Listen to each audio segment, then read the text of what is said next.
Das bin ich. Patricia Eulalia Theophila Victoria Irmgard Hellagunde Eusebia Wackelwitz, genannt Patzi. Ich bin hier sowas wie der Main Character in der Geschichte. Naja, das soll jetzt nicht überheblich klingen, aber es dreht sich halt alles um mein komplettes Chaosleben. Ich trage mit wackelnder Würde einen Pfeil im Knie, oftmals bizarres Make-up und das Herz auf der Zunge. Mit anderen Worten, ich mache schräge Sachen, rede ununterbrochen und ihr dürft mir dabei zuschauen. Da ich mein bisheriges gesellschaftliches Dasein mit völligem Versagen auf ganzer Linie verbracht habe, wohne ich noch bei meiner Oma. Irmintrude Gerlinde Rigoberta Cassandra Elisabeth Wackelwitz, genannt Oma. Sie ist nicht nur die vermeintliche Organisatorin meines Erwachsenenlebens, sondern auch mein persönlicher Endboss. Und das hier ist mein bester Kumpel, Saufkumpan, Hufschmied meines Herzens und ewig angehimmelter Schwarm Holzi. Eigentlich heißt er Holzhirn. Also, nein, so ganz in echt hat er einen richtigen Namen, aber ich nenne ihn Holzhirn, also Holzi. Wird sonst doch alles zu kompliziert nach 7 Met in der Taverne. Mein liebenswerter, emotionaler Flauschfreund hier ist Kevin der Ziegenbock.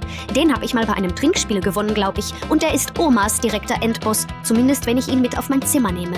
Dickschädlig, stur, etwas muffig und dennoch ein zuckersüßer Freund auf 4 Beinen.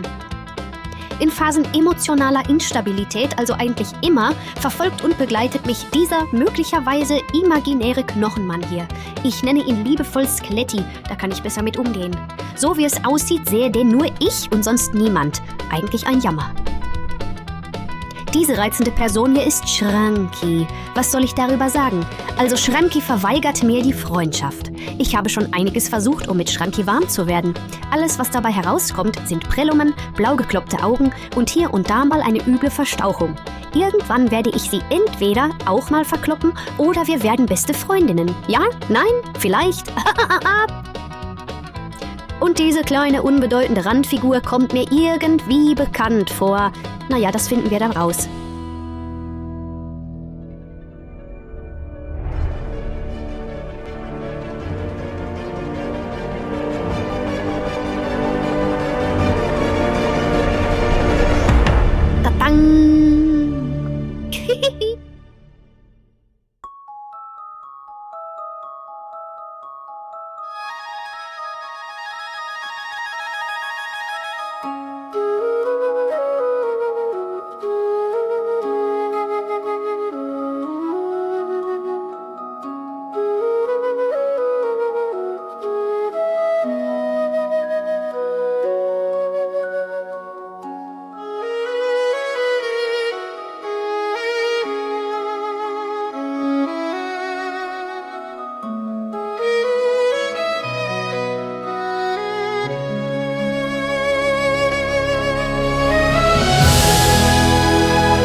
Liebes Tagebuch. Also, in mir drin war heute ein Schmetterlingszirkus. Trampolinshow inklusive. Ich habe Sachen gedacht, gesagt und gefühlt, die eigentlich in die Schublade Geheimes Chaos gehören. Holzchen war natürlich mittendrin. Wer sonst bringt mein Nervensystem so zuverlässig zum Durchbrennen? Alles in mir war wie ein Feuerwerk, nur dass ich das Zündkabel war. Ich weiß nur, mein Kopf war voller Glitzer, mein Blick auf Holzchen länger als geplant und irgendwo dazwischen habe ich mich emotional verknotet. Aber irgendwas war in der Luft. Vielleicht Romantik, vielleicht Pferdeduft, vielleicht auch einfach nur Hufsalbe. Egal.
Spatzi, alles klar mit dir? Du sabberst du. Was? Spazi? Patzi, Holzi. Also, obwohl, ist auch süß irgendwie, oder? Ja? Was red ich? Warum tanzt du nicht mehr? Tanzen? Ich hab den Hammer abgelegt. War das Tanzen? Nein, ach, egal. Sag mal, Holzi, könntest du also nur mal kurz, einfach mal so, vielleicht aufs Pferd steigen? Hä? Aufs Pferd? Wieso das denn? Ja, also nur um das Gesamtbild zu sehen, weißt du? So luftig obenrum, bisschen Pose, bisschen Reiterhaltung, nur kurz. Ich will nur mal gucken, wie, majestätisch du so wirkst. Ganz objektiv natürlich, genau. Du bist so komisch heute. Hast du an der Hufsalbe geschnüffelt? Huf was? Quatsch, du sexy Holzblock. Ich hol mal Wasser. Irgendwas läuft hier aus. Entweder du oder mein Hirn. Ich check nix mehr. Oh ja, Wasser. Gieß mich wie eine Zimmerpflanze der Hoffnung. Ich vibriere eh schon wie ein Kaktus im Wind. Was ist heute los mit dir? Ich bin wie immer, nur mit mehr innerlichem Konfetti. Kannst du bitte weiterhämmern? Sag mal, bist du okay? Du redest so wie damals, als du vom Pferd in die Tränke gefallen bist bei diesem Reitversuch. Was? Ich? Vom Pferd? Niemals. Vielleicht einmal oder 5-mal und der Sattel war schuld und die Sonne und das Pferd hatte böse Augen. Genau. Hast du eigentlich immer noch Schiss vor Pferden? Ich? Quatsch. Holzi. Pferd ist doch sowas von basic. Ich bin längst bei, Drachenreiten, genau. So. Ich und Schiss. Ich sitz auf Pferden wie andere auf Sofas, nur halt heldenhafter und lauter. Wer macht in jeden Feind nen Schlitz? Das ist Ritter Patzi Wackelwitz. Wer hat das allerschnellste Pferd? Wer hat ein messerscharfes Schwert? Wer hat ne Rüstung ganz aus Stahl? Wer ist für Gegner eine Qual? Wer macht in jedem Feind nen Schlitz? Das ist Ritter Patzi Wackelwitz. Hört das Donnern dieser Hufe und die heldenhaften Rufe. Ich mach alle Schurken platt und Gegner setze ich schachmatt. Wer macht in jedem Feind nen Schlitz? Das ist Ritter Patzi Wackelwitz. Auch das größte Ungeheuer ist für mich kein Abenteuer. Ich reite an mit meinem Ross und mach ihn glatt den fiesen Boss. Feind nen Schlitz. Das ist Ritter Patzi Wackelwitz. Hier kommt Patzi, euer Ritter. Ich bin der finster schnelle Schnitter. Eure Heldin in der Not. Todesmutig ganz in Rot. Wer macht in jeden Feind nen Schlitz? Feind nen Schlitz. Das ist Ritter Patzi Wackelwitz.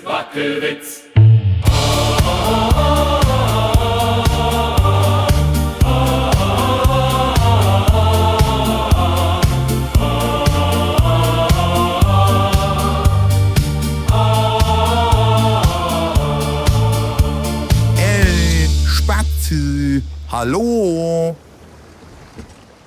Na gut. Da. Hey! Gern geschehen. Na toll, das war der Moment meines Ritterlebens. Ich war auf einem epischen Schlachtross, du Gefühlsbanause. Wer hoch reitet, fällt tief oder wird geschubst. Na toll, ich hab Sand an Stellen, die nicht für Samt gedacht sind. Und mein Schuh? Hab ich jetzt meinen Schuh verloren? Ach komm, war eh kein besonders schöner Schuh. Ich wollte eh baden. Du bist echt unmöglich. Aber ich schwimme grad neben dir. Ist doch nett.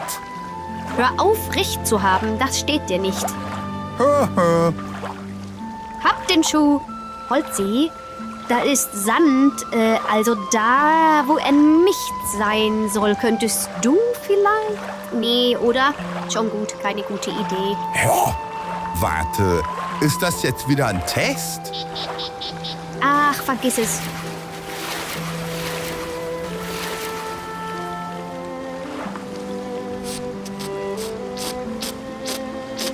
Ich glaub, du hast einen Frosch im Schuh. Du machst Geräusche. Frische Quaken, Holzi. Das hier ist Schuhmusik. Ich hatte mal ein Huhn, das hat auch so geklungen. Na klar, und meine Socke hat gestern einen Walzer gepfiffen. Holzi, du brauchst einen Helm fürs Denken. Apropos Helm, ich hab da was für dich. Oh, einen Ring? Ja, Holzi. Nein, vielleicht? Hä? Was? Quatsch. Ich hab da mal was zusammengehämmert aus Restholz. Tada! Holzi, das ist ein Besenstiel mit Augen. Du hast doch gesagt, Pferde sind für dich zu groß und zu aggressiv. Also habe ich dir eins gebaut. Dieses hier beißt nicht, macht kein Mäh, macht nur Mut. Mäh? Holzi? Egal, du bist so ein dämlicher Romantiker. Ich liebe es. Ich hasse es. Ich reite es. Vielleicht, genau. Ich glaube, ich nenne es Rosinante. Warum Rosinante? Ich frag nur, weil ich nenn Dinge sonst halt Holz Nummer 4 oder so. Ich glaube, Rosinante war mal wichtig in so einem Buch. Oder was, ein Käse? Egal, klingt edel. Und ich brauche das eben, genau. Also, willst du jetzt damit üben? Üben? Ich bin bereit. Also mental. Also halb. Okay, ich hab Schiss. Vielleicht brauche ich noch eine Stütze, oder? Ich hol dir einen Eimer zum Festhalten oder reinkotzen. Sicher ist sicher. Also, ich würde jetzt üben. Wirklich. Aber Rosinante hat heute so einen Blick von, nee, nicht du schon wieder. Ich respektiere das. Wenn ich da jetzt aufsteige, endet das mit einem Splitter im Po und einem Flashback zu meiner Pferdetherapie. Ich sag Notbremse. Ich brauche jetzt erstmal dringend eine Taverne. Ich kenn da so einen neuen Schuppen zum stillen Fass. Riecht komisch, aber keiner wurde blind. Noch nicht. Willst du mal gucken? Ich lade dich ein. Zum stillen Fass? Holzi, unsere Stammtaverne ist 37,5 Schritte entfernt, hat warmen Met, schiefe Musik und Toiletten, die mich kennen. Warum? Ja, aber die vom stillen Fass haben auch ein paar Zimmer oben. So zum Pennen, falls man's mal nicht mehr bis nach Hause schafft. Weißt du, schon praktisch. Zimmer? Du meinst so mit Bett und Wänden und Privatsphäre? Also nur falls man schlafen muss?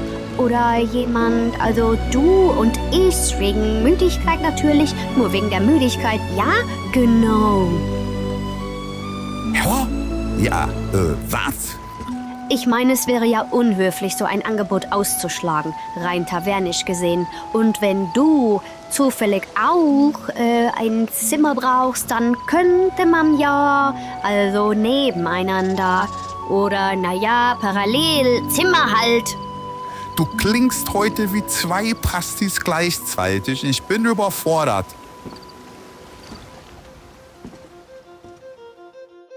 Liebes Tagebuch, wir wackeln gerade Richtung neuer Taverne zum stillen Fass. Still?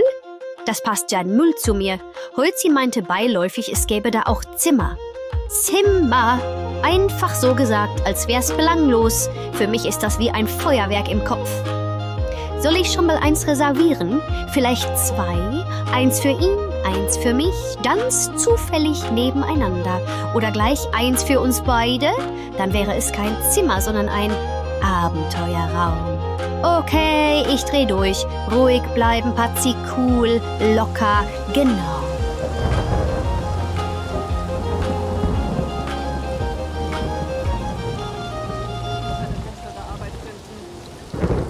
Also, Holzi, ich mein, wenn wir jetzt buchen, was, wenn nachher alles voll ist?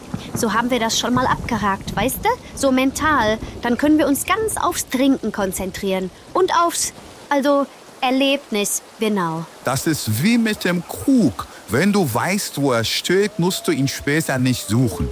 Gilt jetzt auch für Betten, oder? Weißt du was? Ich höre dir zu, denk mir, was redet der da? Will schreien und dir ein Lehrbuch schenken und dann grins ich. Aber stattdessen nick ich, während mein Herz sich klammheimlich in einen warmen Pudding verwandelt. Wie machst du das? Weißt du, manchmal ist das Herz halt wie ein Schneckenhaus. Man redet drauf und irgendwann wird's weich.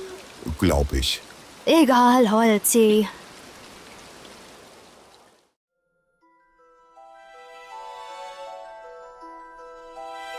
Hallo? Hallo? Hallo, hallo, hallo, hallo, hallo?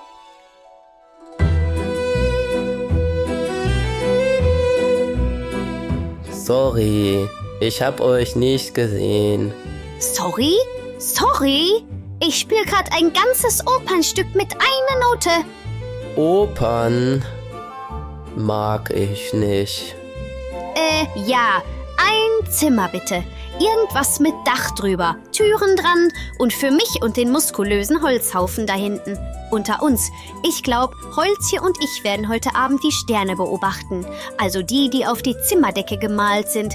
Reicht ja auch, verstehst du? Ein Zimmer für 2. Wow, ich wusste nicht, dass man die Zeit so unendlich dehnen kann. Darf ich kurz zurückspulen? Ich dachte, ich habe nach einem Zimmer gefragt. Hab ich doch, oder? Vielleicht ist das wie bei Prüfungen. Erst warten, dann bestehen. Holzi, wir machen hier kein Examen in Tavernenkunde. Du redest wie ein Philosoph, der zu viel Bier verschluckt hat. Und ich stehe drauf, verdammt. Das Formular müsste da sein. Irgendwo. Holzi, ich spür, wie mein Puls mit seinem Satzbau synchron leidet. Der Typ macht aus jedem Wort eine Pilgerreise. Ich habe beim 3. Wort aufgehört zuzuhören. Oder was beim 2.? Egal, ich fühle sich. Bim, bim, bim, bim, bim, bim, bim, bim, bim, bim. Weißt du, das ist der Klang meiner letzten Nerven. Ich bin kurz davor, einen Schwarm von wütenden Schmetterlingen auf dich zu hetzen. Vielleicht hilft ein Wartezimmer. Ah, super. Und gibt's dazu dann ein Warteformular fürs Wartezimmer? Oder muss ich das auch beantragen? Muss ich vielleicht noch eine Anfrage zur Verfügbarkeit eines Wartezimmerformulars ausfüllen, um dann ein Wartezimmerformular zu erhalten, welches mich ins Wartezimmer führt, wo ich auf mein Zimmerformular warten kann? Der war gut. Was? Ein Warteformular für das Wartezimmer gibt's nur auf Anfrage. Du brauchst eine Anfrage für eine Anfrage? Meine Geduldleiste blinkt. Kritischer Fehler und mein Gehirn will sich selbst deinstallieren. Für technische Störungen gibt's auch ein Formular. Soll ich es für Sie suchen? Hast du das gehört? Das war mein Geduldsfaden. Der ist gerade gerissen. Ja. Bitte nur relevante Akustik für den Check-in-Bereich. Danke. Moment mal. Du.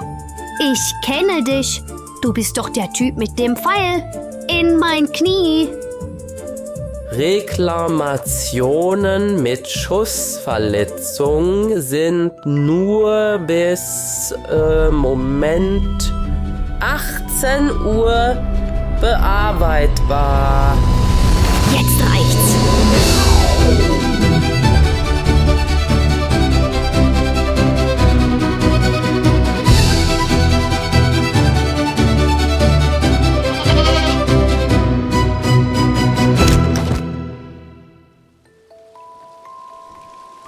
liebes Tagebuch. Rauswurf aus dem stillen Fass. Ironie pur. Still war da nur einer. Der Kerl am Tresen, der geredet hat wie ein kaputter Schneckenzauber.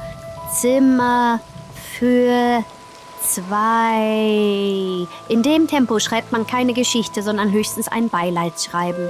Holzi hat mich angeschaut wie ein Hund, der ein Rätsel lösen will. Nix verstanden, trotzdem gelächelt. Dann ist er gegangen, einfach so. Ich glaube, er war etwas, überfordert. Ich hab ja genau gesagt, aber es klang mir wie, bleib doch. Also ja, der Traum war da, kurz, hübsch. Dann hat ihn die Realität gefressen und nicht mal einen Zettel dagelassen.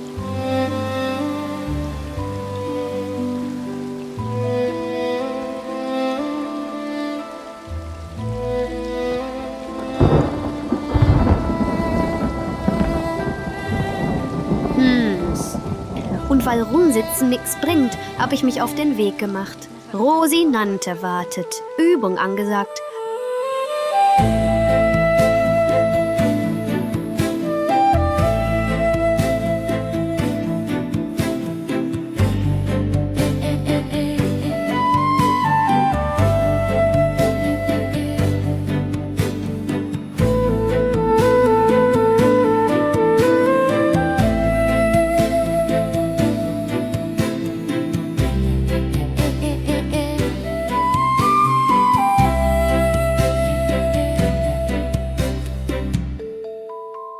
Also habe ich mich draufgeschwungen. Naja, eher drauf gehandelt.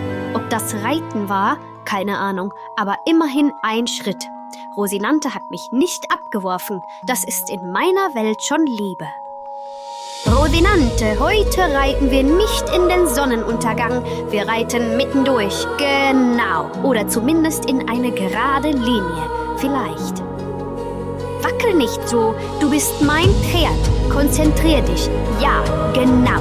Ich bin eine Reiterin. Bereite dich vor, da vorne lauert das Böse. Für Ruhm, für Gerechtigkeit. Pia!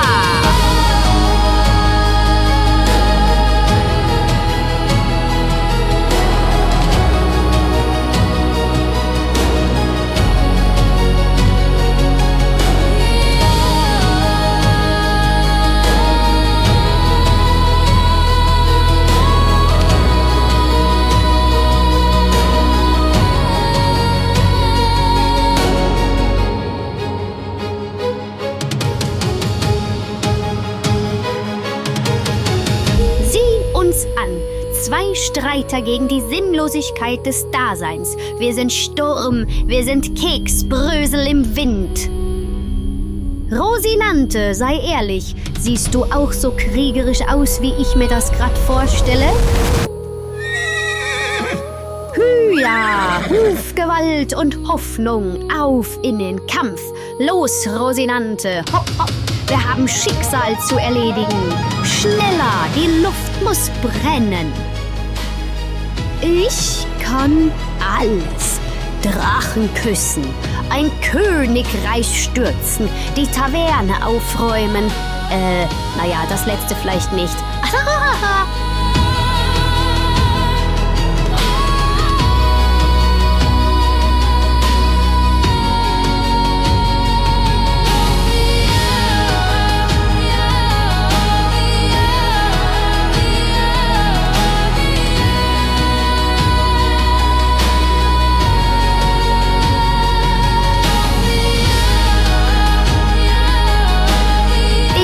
Patzi von Wackelwitz, Bezwingerin von alles. Und du, Rosinante, du bist mein flauschloser Gefährte.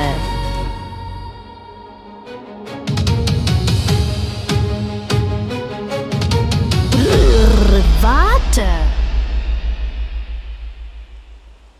Ist das etwa Schranki? Oh ja. Wenn das nicht meine alte Kampfgefährtin Schranki ist. Na, guck mal genau. Ich bin jetzt eine Kriegerin mit Pferd. Staunst du? Natürlich tust du das. Du siehst eine Heldin auf Rosinante der Großen, der Schrecken aller Pfützen und sanften Hänge. Ich reite durch Geschichten, Schranki, durch Nebel, durch Hoffnung, durch diese Wiesen hier und Rosinante war nie tapferer. Sag nichts, Schrankli. Ich weiß, was du denkst. Wow, sie hat's geschafft. Sie ist jetzt eine richtige Heldin mit Pferd und Haltung. Und ja, du hast recht. Ich könnte kämpfen, ich könnte siegen, ich könnte episch leuchten, aber ich lasse davon ab, denn auch große Heldinnen brauchen Gönnmomente. Ich hab heute andere Gegner, den Wind, den Hang, mein Gleichgewicht. Du, Schranti, darfst aufatmen, aber bewundern, das darfst du gern.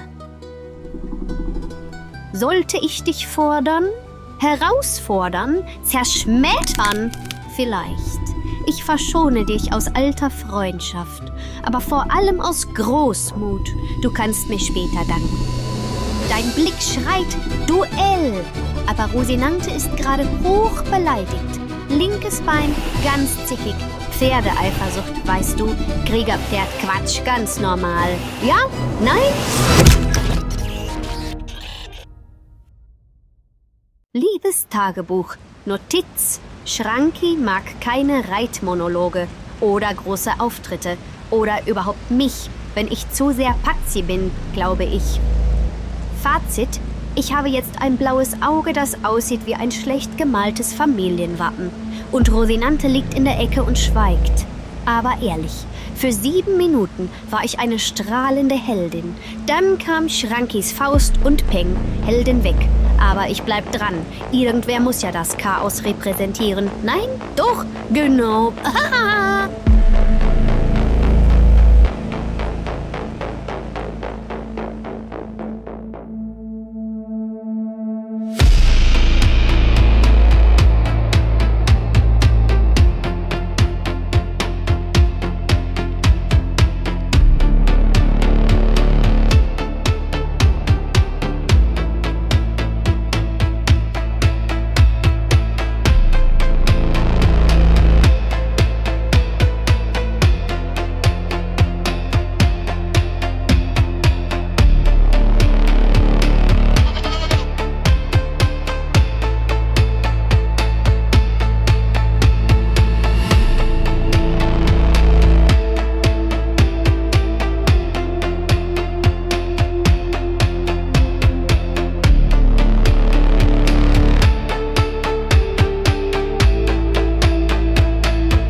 Wer macht in jeden Feind nen Schlitz?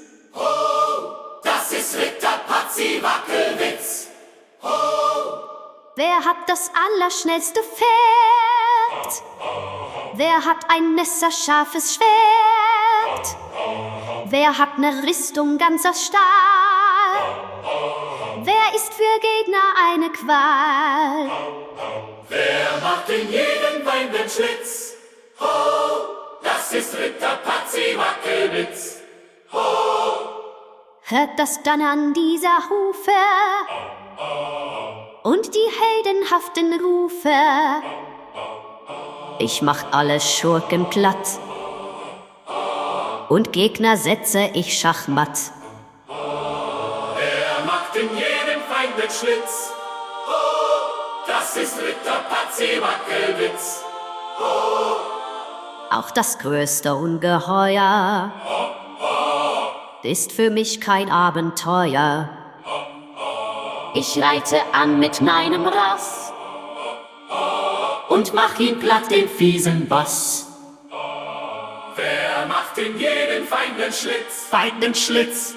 Das ist Ritter Patzi Wackelwitz, Wackelwitz. Hier kommt Patzi, euer Ritter. Ich bin der finster, schnelle Schnitter. Eure Heldin in der Not. todesmutig ganz in Rot.